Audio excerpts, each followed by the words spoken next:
Ben Lake. I'm Chair, and thank you for calling me so early in this debate. I think it must be a first for a Plaid Cymru member, and certainly is a first for me. It's a great pleasure to follow the Shadow Minister. It's not something I can say very often because I don't follow Shadow Ministers, so once again I'm very grateful to the Chair. This is a very short bill, but the measures it contains are necessary to help otherwise viable businesses survive this unprecedented impact of COVID-19. And the clauses relating to the hospitality sector are especially important.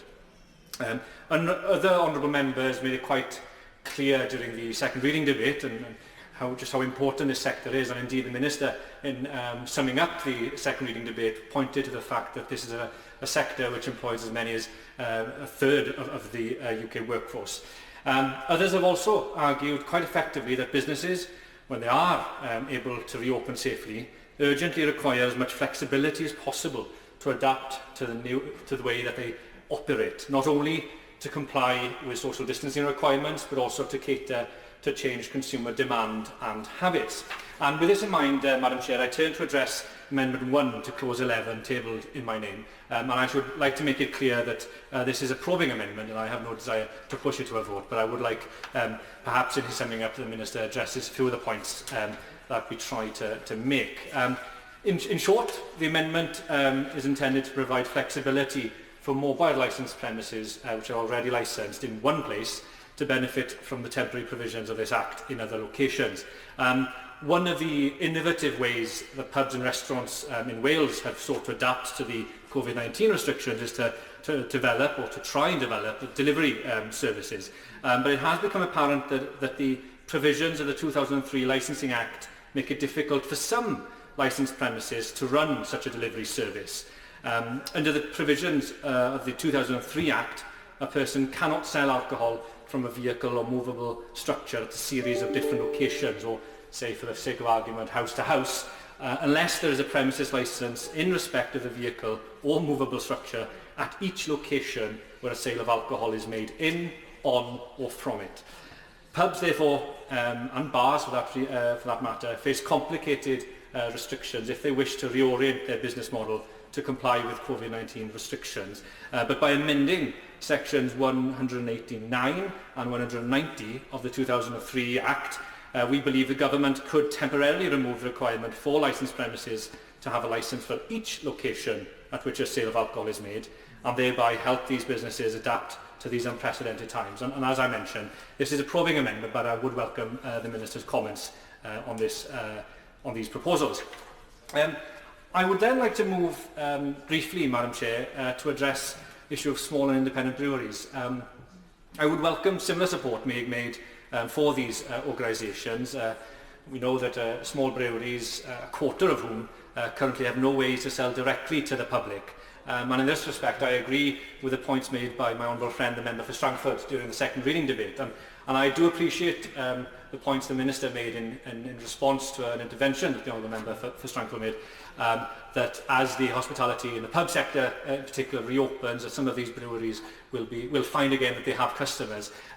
I think it is worth just considering, or keeping under consideration, because of course we know that the pub trade might, if they are to go al fresco, will be quite dependent on the weather, and perhaps we might find ourselves towards the end of the summer, or indeed early autumn, in the need where small breweries might find that some of their customers aren't requiring quite as much, and so they will want to sell directly again. And it's a point well made that small breweries have seen their sales reduced by between 65 and 82% due to COVID-19, and of course they've not received the same level of financial support as other businesses in the hospitality sector.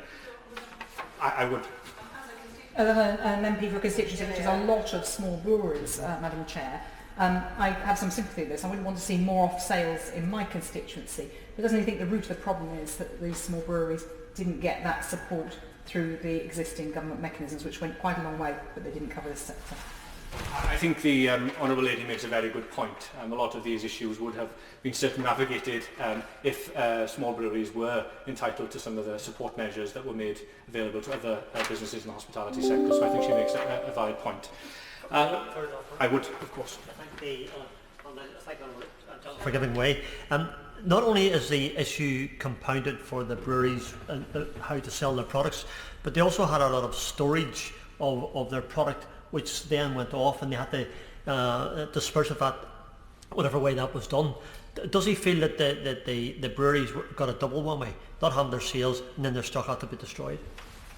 I find makes a very good point. A lot of these, particularly the smaller independent breweries, where perhaps storage is even more of an issue, will have had to dispose of quite a lot of their stock to considerable cost, and then of course the relative uncertainty as to when they might reopen, and indeed how much beer to brew again has been another problem that I know small breweries in my own constituency have tried to tackle.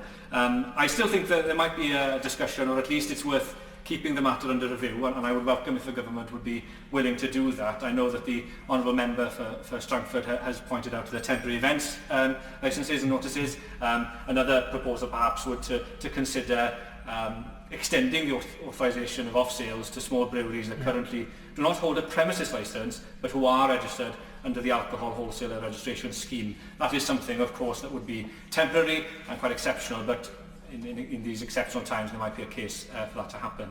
I will also, I know that New Clause 1 tabled in the name of my honourable friend for Westmoreland, he may well be speaking to that at greater length in a moment, but I just want to put on record my support for it. I think the government needs to recognise the need for sectoral flexibility as it reviews how to withdraw some of the support schemes, and to take stock of whether or not these measures, exceptional as they are actually working. Given the nature of the crisis that we face, our focus must continue to be on protecting otherwise viable businesses and supporting employment. So I welcome this new clause. And finally, Madam Chair, I would like to turn to the provisions of the first part of the bill relating to the consumption of food and drink outdoors. I believe that a few honourable members have referred to these provisions as ushering in an al fresco age, which I'm sure we're all excited to see, weather permitting. Weather permitting. Now, this part of the bill extends to Wales as well as England, but the wording of Clause 1 has caused some confusion as to whether it will apply directly to Wales as well. And so I wonder, in concluding my remarks, if I can ask the Minister to address in his summing up, to clarify whether or not these provisions will apply to Wales directly, and if not, is he content that the Welsh Senedd is empowered to introduce similar provisions to support bars and restaurants in Wales, so we may also see an al fresco culture in Wales over the summer. Thank you.